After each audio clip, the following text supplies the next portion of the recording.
야 오늘 5.18이야 지면 안 된다 오늘 이렇게 한마디 누군가가 해요. 타 팀에서 여기 와가지고 적응 못하고 간 사람들이 많아요.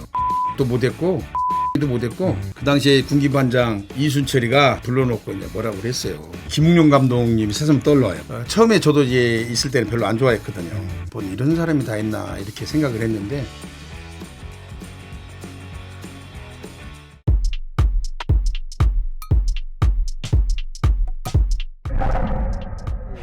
해태 타이거즈 지금도 마찬가지지만 타이거즈는 한국 시리즈만 가면 안 지는 팀이잖아요. 그렇죠. 한국 시리즈 승률이 8할 되는 8할이 팀이잖아요. 네. 장기전은 정신력만 갖고 안 되는 거지만 단기전은 정신력도 상당히 작용을 하고 전략보단 전술도 중요하고 이런 거라고 생각하는데 해태 타이거즈 정신력을 단적으로 볼 수 있는 게 5월 18일 경기는 안 지는 팀이었다는 거죠. 최소한 80년대 90년대 내내.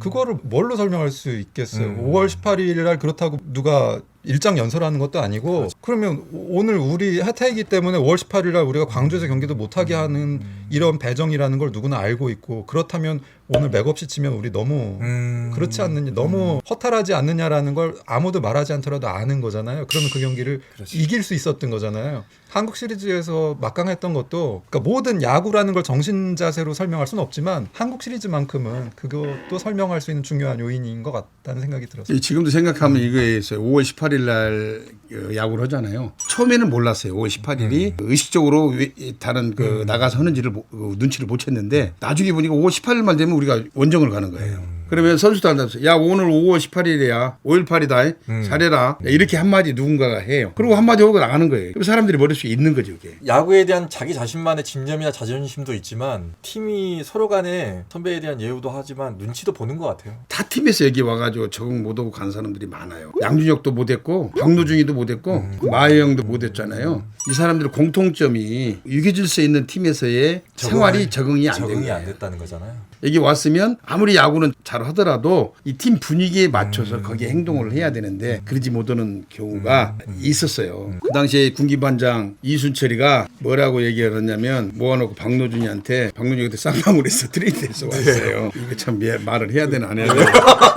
근데 대만 전지훈련을 갔는데 모든 것들이 마음에 안 드는 거예요. 혼자 하는 행동들이라든가 그 개인주의 어떤 행동이라든가 이런 것들이 불러놓고 이제 뭐라고 그랬어요. 어디서 해먹던 버릇장머리를 여기서 하냐. 여기가 쌍방울 레이더스인 줄 아냐. 이렇게 된 거예요. 타고난 표매가 아닙니다. 여기 왔으면 이 팀의 분위기에 맞춰서 거의 합당한 행동들을 하고 이제 그런 얘기도 하고 뭐 더 심한 것도 있지만 제가 거기서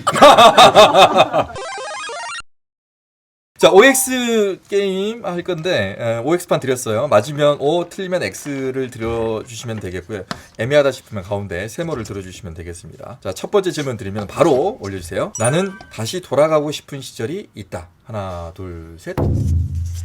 저는 제가 좋아했던 산미 슈퍼스타즈 산미 슈퍼스타즈가 우승할 뻔했던 83년 6월 7일 이전 김정환 투수가 등판하기 전으로 김성환 선수는 언제로 돌아가고 싶어요? 타이거스 시절로 돌아가고 싶어요. 타이거스 시절로. 예, 그때가 참 좋았던 것 같아요. 물론 선후배 유계질서가 있었지만 그 당시에가 정감이 있고 또 프런트와 선수들 간의 교감이 잘 이루어졌던 그 시대인 것 같아요. 조찬관, 이혁중 바로 전 이제 저희가 인터뷰를 했는데 제가 엄청 좋아했었어요. 그 친구. 너무 성실하게 열심히 최선을 다하는 모습에 엄청 좋아했는데 우리 조창관 후배는 지금도 이제 워낙 성실하게 살았기 때문에 지금도 그 타구단에서도 인정을 하고 지금도 프런트로도 열심히 하고 있습니다. 전 출연하기로 하고 전설의 타이거즈 영상들 이렇게 쭉 제가 못 봤던 거 다시 이게 챙겨보면서 책 막 쓸 때 그때 이 프로그램 있었으면 제가 엄청 쉽게 쓸 수 있었는데 그분들 인터뷰하는 거 정말 어려웠거든요. 이혁중 과장님 이런 분들 정말 어렵게 인터뷰 해가지고 막 쇼네어 얘기 듣고 막 이랬는데 여기 보니까 제가 어렵게 만나서 어렵게 얘기 끌어냈던 것들이 여기서 술술술 나와요. 근데 여기 매력이 있어요. 여기 오면은 평소에 말을 또 아끼던 사람들 혹시라도 어떻게 들을까 이런 걱정도 있고 그렇기 때문에 다 내기를 안 하거든요. 근데 오늘만 하더라도 저도 너무나 과감하게 얘기하잖아요. 그리고 처음보다도 더 과감해졌어요. 왜냐면 이제 서서히 겁이 없어지는 거죠.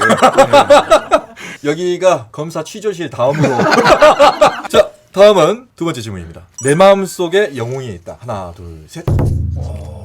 누군가요? 옆에 계신 김성환 감독님에 대해서 제 생각을 한마디만 드리면은 근데 많은 분들이 이제 하늘에 있는 별, 그러니까 스스로도 자기가 하늘에 있는 별이라고 생각하는 분들도 많고 별은 하늘에 있어야 별이기 때문에 너무 일반 팬들하고 너무 이렇게 놀 수 거리가. 없다 이런 것도 있는데 김성환 감독님은 성적이나 업적으로 봤을 때 되게 큰 별인데 별보다는 이제 그 야구장 조명탑 대부분 소고기 국밥 종류 좋아하시거든요. 식당에 들어가면은 보통 어떤 유명한 분들 뭐 이런 분들하고 어디 차를 마시거나 하면은 카페에 들어가면 그 안에 사람들이 다 말은 못 붙이고 이렇게 견눈하면서 누구 이런 분위기인데 감독님하고 식당 들어가면면 다 이렇게 딱 쳐다보고 어유 감독님 그러면 감독님은 아 안녕하세요 안녕하십니까 이렇게 하고 자리에 앉으시고 옆에서도 뭐 스스럼 없이 뭐 전에 뭐 잘 봤다 뭐 이런 얘기 하시고 그래서 하늘에 떠 있는 별이 아니라 옆에 있는 되게 밝게 빛나지만 언제든지 가볼 수 있는 그러니까 옛날에 선수로서 김성환 되게 안 좋아했고요.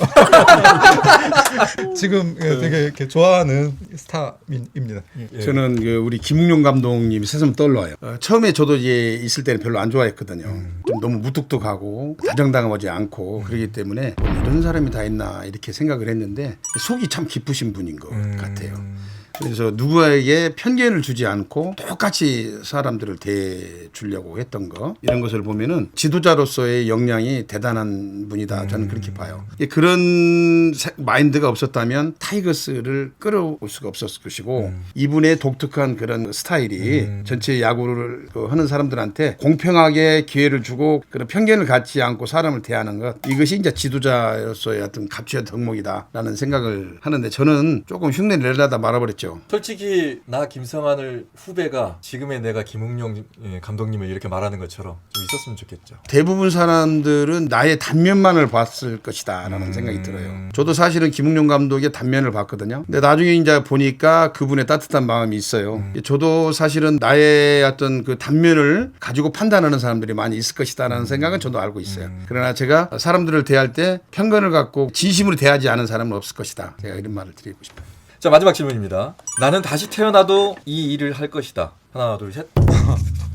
보통 다른 직업의 사람들의 경우에 로또 당첨되면 사표 내는데 이제 이런 얘기 하잖아요. 글 쓰는 사람들 많은 경우 그런 것 같아요. 너무 경제적으로 궁핍하고 뭐가 자꾸 안 되고 하면은 더 이상 글 쓰는 거 말고 다른 걸 해야 될까 봐 이런 걱정 많이 하는데 이 일이 가지는 매력이 있어요. 글을 쓰니까 김성환 감독님하고 밥 먹고 다니고 이모균 위원님하고 뭐 하고 이런 거잖아요. 제가 야구를 했으면은 그 발치에도 못 오고 어디선가 사라졌거든요. 저는 성덕이라고 생각합니다. 저는 다시 태어나도 야구죠. 그런 어려웠던 그 시절도 많이 있었지만 그 야구 때문에 어떻게 보면은 제대로 되는 삶을 살아갈 수 있지 않나. 제가 어떻게 보면은 저는 성공한 인생이죠. 야구를 통해서 본다면 지금 생각해 보면은 제가 어떻게 내가 강단에 서서 강의를 할 수 있었을까?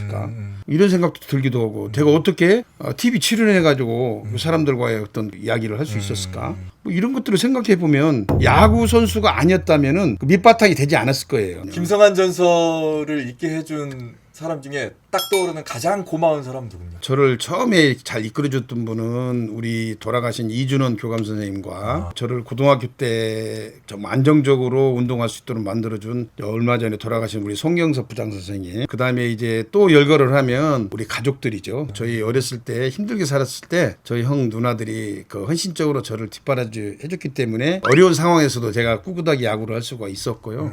그 뒤로 이제 그 야구인이 돼서 올바르게 살게끔 길을 인도해 준 분이 군산상고 시절에 최관수 감독님. 이분의 말씀을 지금도 안 잊어버려요. 야구 선수 이전에 인간이 되라. 우리 흔히 하는 얘기잖아요. 늘 이분은 실천하셨던 분이거든요. 아무리 야구를 하더라도 무조건 학교 수업은 오전 수업은 무조건 하고 대통령이 결승전이 있어도 오전 수업을 하고 이렇게 운동할 수 있을 정도로 이렇게 해줬기 때문에 많은 학교 다닐 때 친구들과의 교우 관계도 좀 원만했던 거. 성격 형성에서도 큰 도움이 됐던 것 같아요. 김인식 작가님은 본인을 읽게 해주는 사람 맥락 잘 모르고 질문 마지막에 뭐 영상으로 고마움 그래가지고 자기야 사랑해 뭐 이건 줄 알았어요. 그래서 얼른 생각해 보니까 제가 야구글 처음 썼을 때 제가 지금 모으려고 모은 게 아니라 처음 만나는 그 선수분들 인사 차원에서 사인볼을 하나씩 받은 게 지금 이제 모여 있는데 제 첫 번째 사인볼 받은 게 동봉철 선수에 대한 글을 썼을 때 처음으로 어떻게 수소문에서 연락이 왔어요. 제가 밥을 사고 싶다고 처음으로 야구 선수하고 식사를 한 게 동봉철 선수하고 이야. 처음 먹었는데 그 뒤엔 야구인들하고 그래서 만나게 되는데 내가 쓴 글이 야구인들에게 자기 삶을 한번 돌아보게 하고 야구 선수 이후에 인생 살아가는데도 어떤 자극이 되는 그런 글일 수 있겠구나 해서 용기 갖고 계속 쓸 수 있었던 그 계기여서 지금 얼핏 생각이 나서 보고 계시면은 감사합니다.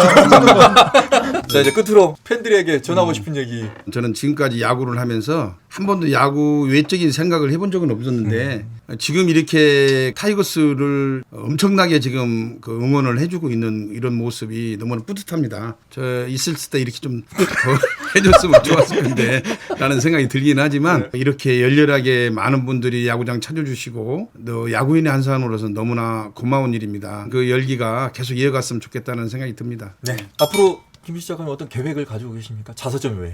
앞으로도 이제 이런 야구 에세이 뭐 칼럼도 쓰겠지만 야구라는 게 이제 간단한 그저 공놀이가 아니게 되어 버렸잖아요. 산업이기도 하고 문화이기도 네. 하고 우리가 갖고 있는 많은 이런 사랑하는 대상 여기에 대한 호기심, 궁금함 이런 것들을 통해서 더 좀 깊이 들어가는 거 연구도 하고 글도 쓰고 계속 그런 계획을 갖고 있습니다. 전설의 타이거즈 팬 여러분께 끝인사 한번 해주시죠. 전설적인 프로그램에 나와서 너무 영광이었고 타이거즈라는 팀 자체가 그냥 일개 팀이 아니라 사실 한국 야구사에서 굉장히 중요한 의미를 가지는 팀이기 때문에 팬들 여러분들 것만이 아니라 한국 야구 팬도 한국인의 것이기도 하거든요. 그거에 대한 어떤 자부심도 가지셨으면 좋겠고 애정을 가지고 지켜봐 주셨으면 좋겠습니다. 자, 여기까지 하도록 하겠습니다. 고맙습니다.